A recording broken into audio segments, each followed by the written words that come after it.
जो प्रभावशाली लोग हैं राजनीति में वो अपने प्रभाव का इस्तेमाल करें ना। जैसे सपा के एक प्रवक्ता आईपी सिंह ने कहा कि वो उस शाइस्ता परवीन पर रहम किया जाना चाहिए, इसकी जगह ये ट्वीट क्यों नहीं किया, शाइस्ता परवीन तुम आ जाओ कोर्ट में सरेंडर करो?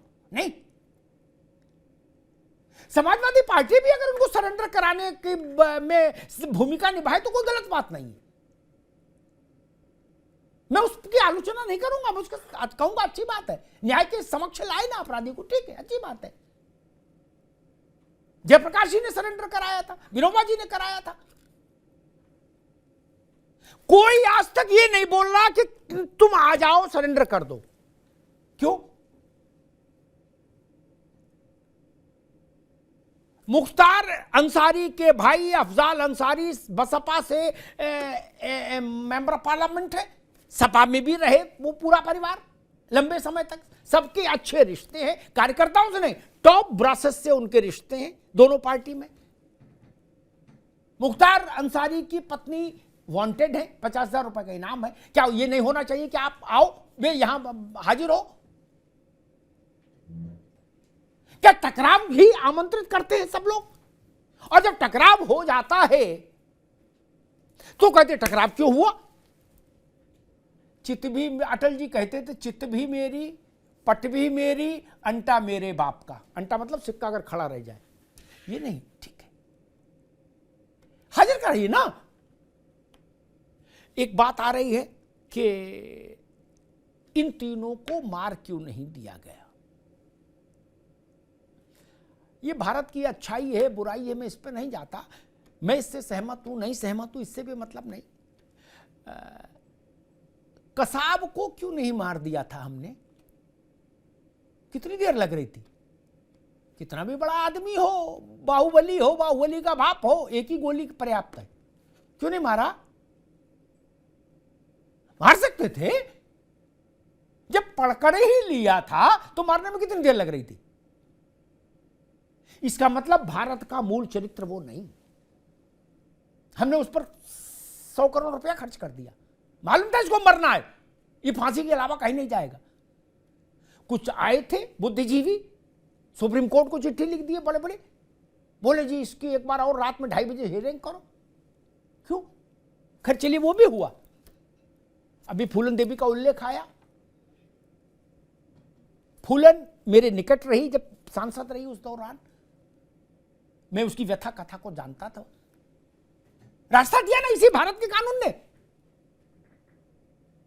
ऐसे मैं 100 लोग बता दूं, तहसीलदार सिंह, जनक सिंह, बहुत सारे लोग बता दूंगा, सरेंडर किया, ठाठ से जिए,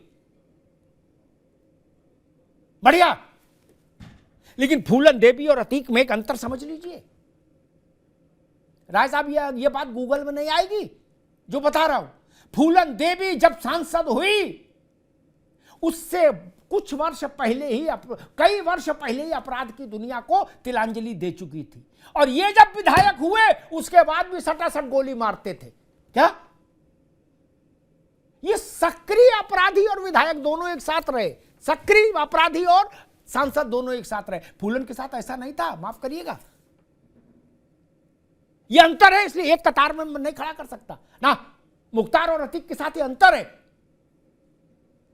राजन तिवारी और सूरज भान के साथ ये अंतर है, शहाबुद्दीन के साथ ये अंतर था। वो सांसद भी रहे और बवाली भी रहे। आप शहाबुद्दीन को गले लगाएंगे और उसके बाद लोकतंत्र की बात करेंगे? नहीं। और अगर हम बेवा की बात करें तो पूजा पाल ध्यान नहीं आना चाहिए, राजू की पत्नी, राजू पाल की, और उमेश पाल की पत्नी जया पाल ध्यान नहीं आना चाहिए हमको। और वो जो 2 सिपाही कुर्बान हो गए उनकी पत्नी और बच्चे ध्यान नहीं आने चाहिए हमको। उनके लिए ट्वीट कौन करेगा? ये ठीक रास्ता नहीं है।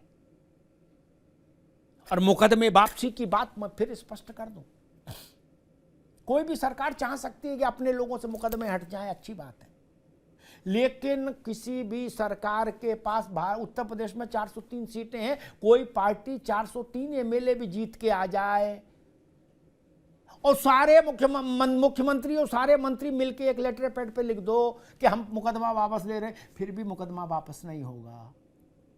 उसको अदालत जाना होगा, फाइल को डिस्ट्रिक्ट मजिस्ट्रेट शासन की ओर से अदालत में एप्लीकेशन लगाएगा। अदालत उसको हां कहेगी तो मुकदमा वापस होगा, ना कहेगी तो नहीं होगा। मैं ऐसे 20 उदाहरण बता सकता हूं, 20। मायावती, अखिलेश यादव, मुलायम सिंह और योगी आदित्यनाथ, इन सब की सरकारों के मैंने बताया ना उदाहरण। जो बम विस्फोट हुए थे उनके लिए गए थी एप्लीकेशन सरकार की तरफ से, हाईकोर्ट ने रिजेक्ट कर दी। ये है, इसलिए इसको इस ढंग से शेडी ढंग से मत रखिए भाई। वो जमाने चले गए कि जब पसीना गुलाब था।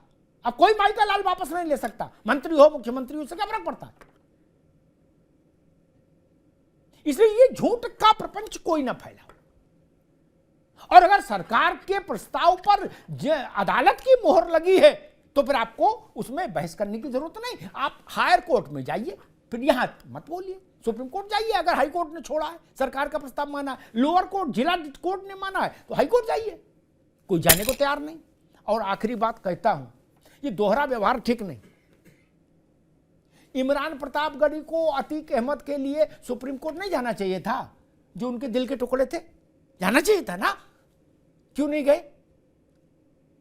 आईपी सिंह को नहीं जाना चाहिए सुप्रीम कोर्ट? समाजवादी पार्टी जाना चाहिए ना? मायावती जी को, सतीश मिश्रा जी को सुप्रीम कोर्ट नहीं भेजना चाहिए? गुड्डू बमबाज के लिए या अतीक के लिए या अशरफ के लिए जाना चाहिए ना? आधे मन से खड़े भी हो, आधे मन से बाहर भी हो, ये ठीक नहीं। राजेश जी गलत तो नहीं कहा? जाना चाहिए सुप्रीम कोर्ट, पिटीशन दायर करनी चाहिए। जाइए, कहिए कि भाई हम शाइस्ता परवीन संभ्रांत महिला है, उनका अपमान हो रहा है। जो कोर्ट कहे सो सुनिए। ट्विटर के जरिए क्रांति करेंगे क्या? फेसबुक पर क्रांति होगी क्या? ये ठीक नहीं। और मेरे लिए मानवाधिकार सबसे पहले और आखिरी तक केवल एक ही है, सामान्य आदमी का मानवाधिकार, पुलिस के सिपाही का मानवाधिकार। और जो लोग ये अपेक्षा करते हैं कि हम जहां कहें वहां पुलिस गोली चलाए और जहां हम ना चाहें वहां ना चलाए, वो ठीक नहीं। पुलिस को जनता के टैक्स के पैसे से तनख्वाह ही इस बात के लिए मिलती है कि आप अपने विवेक से निर्णय करिए। मौका पर पुलिस थी असद, और जब उसका वो शूटर मिला तो जो परिस्थिति बनी वो उसमें वैसा काम हुआ। यहां 3 लोग पकड़े गए, वो दूसरी परिस्थिति थी तो दूसरा काम हुआ। और एक बात कह के बात समाप्त करता हूं, हाइपोथेटिकल बात है, लेकिन सोचिएगा तो रूह सिहर जाएगी। करीब 150 लोग घेरे थे अतीक और अशरफ को, कैमरामैन और टीवी वाले। फायर होता, पुलिस फायर इन पर झोंकती तो ये भी अतीक से हटके पुलिस पर झोंकते फायर। ये ऐसा तो कहते नहीं कि आन दे आन दे आन दे, फायर आन दे, ऐसा तो बोलते नहीं लड़के, ये भी फायर करते। उस फायर में भगदड़ मचती। उस भगदड़ में अगर मान लीजिए 10-5 पत्रकार और 10-5 कैमरामैन ईश्वर ना करे शहीद हो जाते तो क्या कहते आप लोग? ट्वीट करने के अलावा तो कुछ नहीं करते, है ना? हमारी बिरादरी का जो होना है नुकसान हो जाता। लेकिन आप नेता लोग तो ट्वीट करके समोसा खाते और सो जाते, यही चाहते थे, हैं क्या? मीडिया जानी चाहिए नहीं जानी चाहिए, ऐसे लोग उसका प्रोटोकॉल बने, वो बात की बात है, बनना चाहिए। लेकिन उस दिन गोली चलती, इसकी कौन जिम्मेदारी लेता? और अगर आप रिटेलिएट करते राजेश बाबू, उनके पास जो पिट्ठू बैग थे उनमें अगर गुड्डू बमबाज की तरह बम होते तब क्या होता? वो तो मरने के लिए आए थे, मर जाते, लेकिन उसके बाद क्या होता? यही विपक्ष के लोग, हमारे मित्र, क्या ये नहीं कहते कि 356 लगाओ उत्तर प्रदेश में, सरकार बर्खास्त करो? और माफी के साथ कहूंगा, बड़े अदब के साथ कहूंगा कि अपराधी का मारा जाना, परिस्थिति कोई हो मित्र, कानून का मारा जाना, संविधान का मारा जाना नहीं है। अपराधी अपराध करता रहे और मूछें ऐंठता रहे, इसको कानून की मौत कहते हैं, इसको संविधान की मौत कहते हैं, इसको लोकतंत्र की मौत कहते हैं, इसको बेईमान राजनीति की विजय कहते हैं, धूर्त राजनेताओं का षड्यंत्र कहते हैं, अपराध और राजनीति की सांठगांठ कहते हैं। 44 साल तक एक भी मामले में सजा नहीं हो, ये कैसे बात हजम होगी?